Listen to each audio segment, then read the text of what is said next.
How to Beat the Bully Without Really Trying by Scott Starkey. Chapter 28, Super Adventure.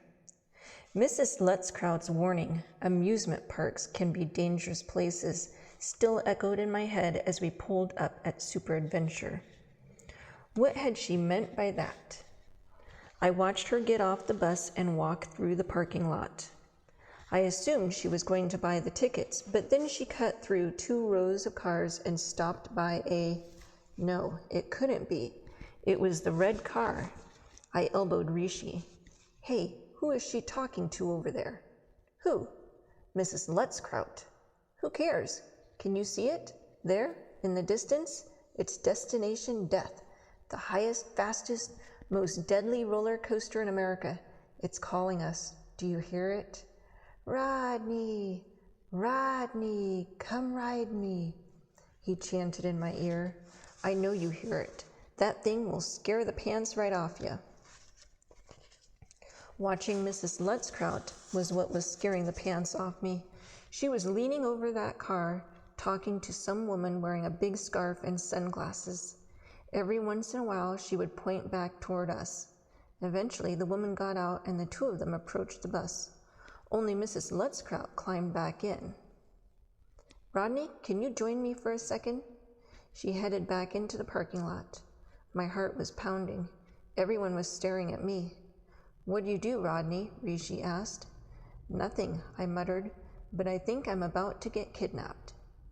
The perfect day I had planned with Jessica and my friends was going horribly wrong. I walked down the bus steps and faced the woman. Behind the scarf and sunglasses, there was something familiar about her. I had seen that nose before. It was long and pointy. Of course, Long Nose. I began to shake, remembering how crazy she had acted that day with the basketball. I see you recognize Ms. Weiner, Lutzkraut piped up. I choked. Yes, well, since you've behaved so badly this year, I knew I needed a little extra help with you today. Ms. Weiner will personally watch your every move. I'm not sure Mr. Feebletop, I began. Don't mention his name, you little... Long Nose finally spoke, rubbing the back of her head. After what you did to me with that basketball, you'd better just concentrate on getting through today. Mrs. Lutzkraut turned to me. Mr. Feebletop will learn that I took every precaution to keep my students safe. After all, Rodney, your safety is my greatest concern. I shivered at that, but was glad when she finally asked everyone to exit the bus. The class immediately noticed Long Nose, who stood a few paces away. Hey, didn't she get fired? Rishi asked. Long Nose evidently heard the comment. I am a chaperone for this trip, and as such, I don't need to be an employee. Plus, I have the power to exclude you from any ride or activity. Rishi, not wanting to foil his trip to Destination Death, just said, Well, it's nice to see you again. Long Nose didn't answer. The feeling wasn't mutual. It was early in the day, but Super Adventure was already very much alive. I could hear the rumble of roller coasters streaking down from peaks. Screams filled the air. What I heard, Slim smelled. His nostrils were twitching, and I could see his taste buds taking it all in. Super Adventure had something for everyone. For me, that something was the blonde-haired girl walking next to me. We were having fun pointing things out. Look, Rodney, do you see the photo booth? Jessica asked. Let's get our picture taken. We parted from the slow-moving class and climbed into the little booth and pulled back the curtain. My mind wasn't on the picture. Maybe this was it. I slid the money into the bill collector and looked at Jessica. Her eyes were twinkling in the dark. Okay, Rathbone, I told myself. Time to make my... Aha! Trying to escape. Long Nose stuck her head in, foiling my kiss attempt as the camera flashed. Just as she tried to open her eyes, the second flash struck. Temporarily blinded and screaming, she ripped the curtain from the booth and stumbled away from the 2 of us. We had time for one brief smile before the 4th and last picture clicked and we followed her out. Long Nose was ranting to herself as Mrs. Lutzkraut approached Jessica and me. You two are not to be alone together again. In fact, Rodney, I want you to hold Ms. Weiner's hand. Neither of us liked that idea. Longnose took out some antibacterial gel and squirted my hand before grabbing it. She had dragged me around before, and my mouth blurted, "Just like old times." "I have to hold your filthy hand, but I will not listen to your filthy mouth all day. No talking." This was shaping up to be the worst day any kid could ever have at an amusement park. I knew we needed to get away from our jailers, but the hand held me tight. Escape wouldn't be easy. "Are you ready for some rides?" Mrs. Letzkraut asked. "Absolutely," Rishi yelled. "That's good," she answered, looking at me and not at Rishi. "Why don't we head to my favorite ride?" "Destination Death?" Rishi inquired. "No, we won't be going anywhere near that one today." Rishi looked crestfallen. As we meandered through the crowds, I pondered what ride could possibly be Mrs. Letzkraut's favorite. As it turned out, I was pleasantly surprised. We arrived in front of the bumper cars. The line was short, and it wasn't long before I was rushing out searching for the perfect car. I climbed in, put the one strap over my shoulder, and pressed down several times on the accelerator, waiting for the car to zoom to life. I glanced around. When I felt the car hum, I already had my first victim in my sights. Kayla was too busy eyeing Dave to notice me swooping in from behind. I had built up a fair amount of speed and was closing in when I was met by a jarring crash. My head snapped back and I turned to see Mrs. Letzkraut laughing behind me in a black bumper car painted with red and orange flames.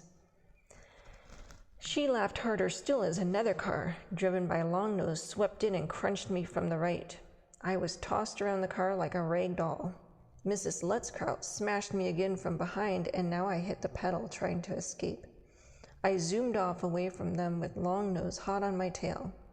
I tried some fancy maneuvers in an effort to lose her, but I couldn't shake her. Finally, I faked a left but pulled hard to the right around Dave, who was trying to escape from Kayla. I was met head-on by Mrs. Letzkraut. Seconds later, Longnose collided with me from behind.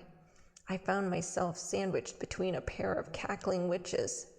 The cars finally died, and I breathed a sigh of relief.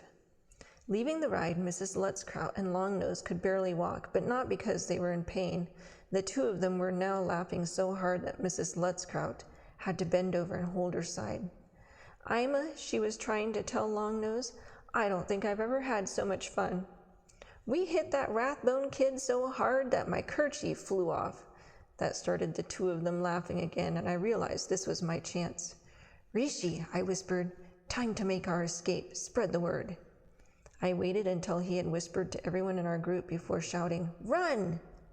If you were there, you would have seen 8 kids tearing through the park, bumping into people, and jumping over garbage cans, but you wouldn't have seen any adults because after a few hundred yards, Mrs. Letzkraut and Longnose were nowhere to be seen. We all laughed and slowly settled down. Samantha, however, was worried that we were now in big trouble. "It'll be okay, Sam," Jessica told her.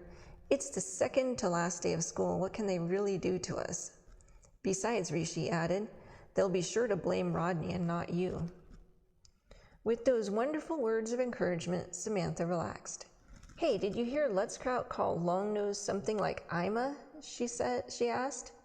"Yeah, I guess that's her name," I answered. After a minute, it was Jessica who asked, "Wait, her name is Ima Weiner?" All 8 of us burst out laughing and shouted her full name to everyone we passed. People just looked at us and shook their heads. "All right, enough goofing around," Rishi announced. "Now that we ditched those two, time for Destination Death." My good mood vanished. I wanted no part of it and began fishing for an excuse. Fortunately, Jessica grabbed my arm and opened her mouth to offer an excuse of her own. "Why don't we check out that ride?" We all turned to where she was looking. There, right in front of us, was the Tunnel of Love. I wondered if she was thinking what I was thinking. Samantha giggled, but Rishi looked annoyed. "That ride's a joke. Let's go hit the coasters." "I don't know. It sounds like a good ride to me," Kayla chimed in. I noticed her looking at Dave. This was my chance. Guys, it's a long flume, I pointed out. Look at us, look at the sign. Indeed, the sign showed a boat pouring through a heart and down a big waterfall. That's a serious drop. Eventually, everyone agreed to go on the ride. Rishi liked the idea of traveling down a waterfall. Slim was busy eating hot dogs and didn't care where we went. Kayla was eyeing Dave, and Samantha was giggling, pinching Greg. Finally, Jessica and I would be alone. The 4-minute ride had an hour line. Rishi was getting itchy by the time we neared the end, and when we read that the waterfall was temporarily closed, he almost went nuts.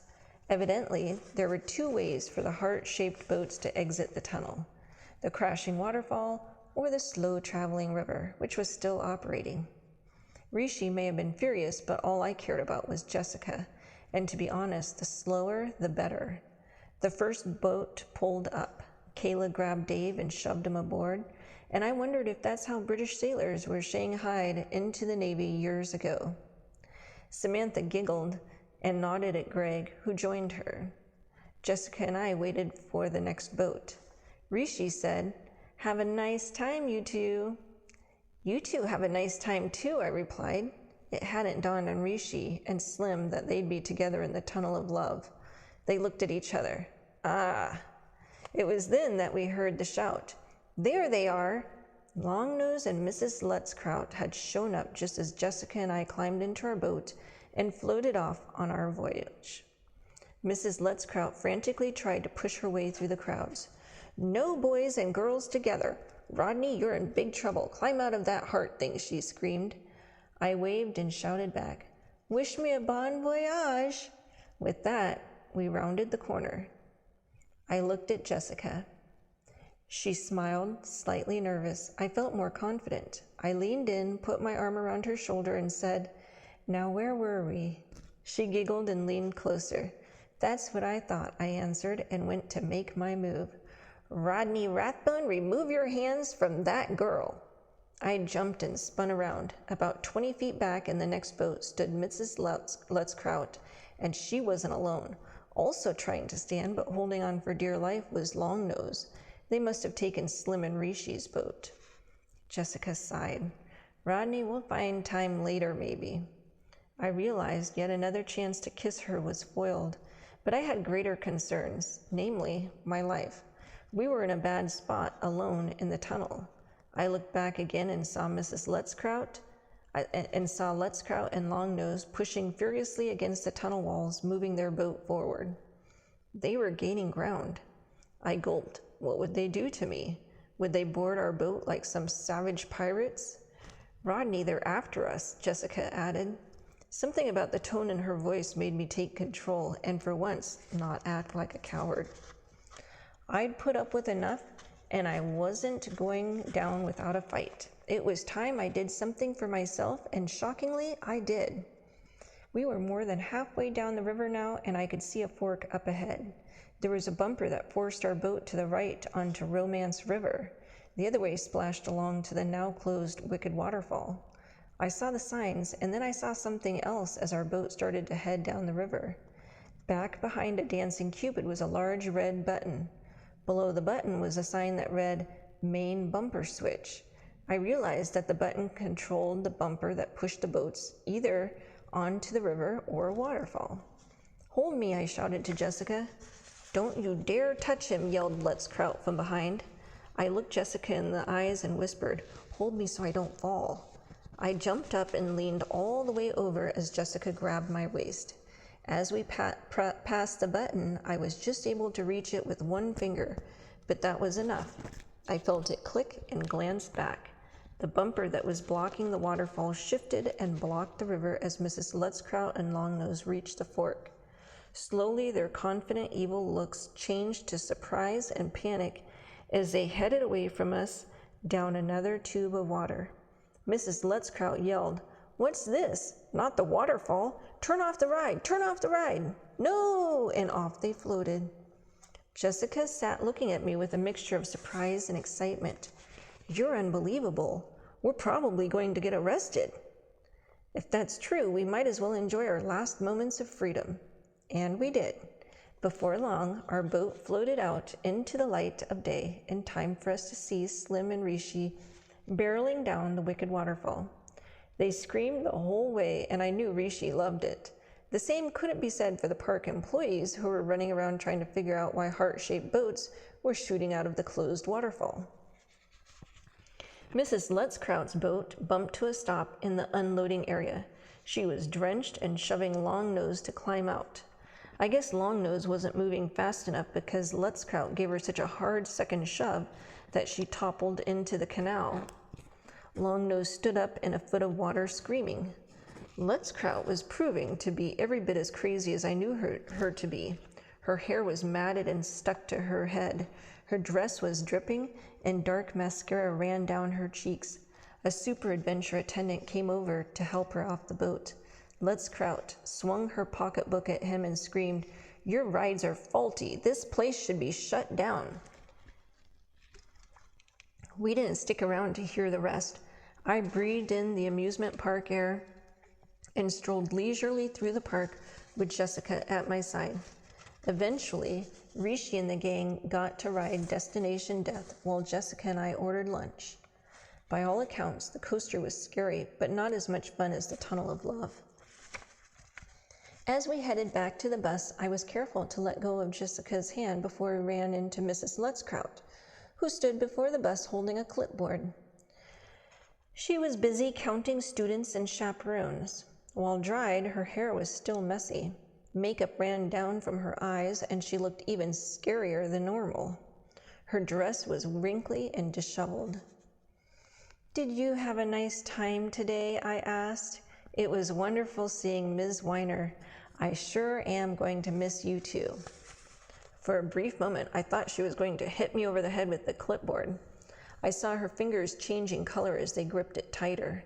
Through clenched teeth and a manic twitch, she was barely able to get out the words, "Sit down." I did, right next to Jessica. Most of the way back, we laughed and talked about the day at Super Adventure. We also spoke about the school year that was quickly coming to a close. "Hey, Rodney," she said at one point, "you really lucked out. I just realized that you made it through the whole year without having to face your worst fear." I wasn't sure which of my many fears she was talking about. Yeah, I started to answer, not knowing what to say. "I mean, you didn't have to stand up in class and do a book report, and you didn't even have to make a speech when we did Robin Hood. It's so funny that someone like you hates public speaking, but don't worry, your secret's safe with me." Out of habit, I turned around to make sure no one was listening and almost jumped. Mrs. Lutzkraut was leaning forward in the seat right behind us. That sneak was trying to listen to our conversation. She looked into my eyes, and I realized I had never been so close to her face. It was truly horrifying.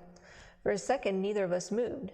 Then slowly, without removing her gaze from mine, she leaned back and lifted her chin slightly. A wicked smile played around her lips. I turned around and whispered to Jessica, "Let's change the subject." For the rest of the ride back, we made sure to keep our voices down. I couldn't be sure whether Lutzkraut had overheard our conversation. By the time we got off the bus, though, it was the last thing on my mind. I saw my father waiting to pick me up, and as I said goodbye to my friends, I realized I had just enjoyed the best day of my life. Super Adventure had definitely lived up to its name, and all I had left of the school year was tomorrow's graduation. "How are the rides?" my dad asked as we drove off. "Fine," I said. "I bet none of them were as good as the Cyclone." "I don't know about that, Dad. I'm pretty sure one of them was actually better." We both smiled for different reasons. At the time, neither of us could have imagined the terrifying ups and downs that awaited me the following day.